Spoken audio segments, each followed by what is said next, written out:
Join me, friends, as we take a trip to France to visit Miss Clavel and Madeline in Paris. In an old house in Paris that was covered with vines stood 12 little girls in 2 straight lines. In 2 straight lines they broke their bread and brushed their teeth and went to bed. They smiled at the good and frowned at the bad. And sometimes they were very sad.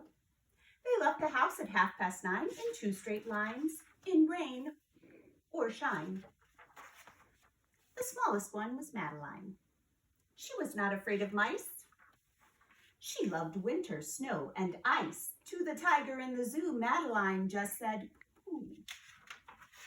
And nobody knew so well how to frighten Miss Clavel. In the middle of the night, Miss Clavel turned on her light and said, "Something is not right." Little Madeline sat in bed and cried and cried. Her eyes were red. And soon after Dr. Cohn came, he rushed out to the phone. And he dialed Dan Taunton 6. "Nurse," he said, "it's an appendix." Everybody had to cry. Not a single eye was dry. Madeline was in his arm, in a blanket, safe and warm. In a car with a red light, they drove out into the night. Madeline woke up 2 hours later in a room with flowers. Madeline soon ate and drank. On her bed there was a crank, and a crack on the ceiling had the habit of sometimes looking like a rabbit. Outside were birds, trees, and sky, and so 10 days passed quickly by. One nice morning, Miss Clavel said, "Isn't that fine? Day to visit, Madeline." Visitors from 2 to 4 read a sign outside her door, tiptoeing with solemn face, with some flowers and a vase. In they walked and then said, "Ah," when they saw the toys and candy and the dollhouse from Papa.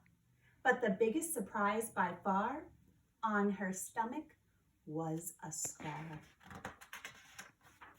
"Goodbye," they said, "we'll come again." And the little girls left in the rain. They went home and broke their bread, brushed their teeth, and went to bed.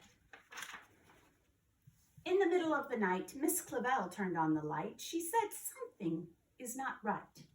And afraid of a disaster, Miss Clavel ran fast and faster. And she said, "Please, children, do tell me what is troubling you."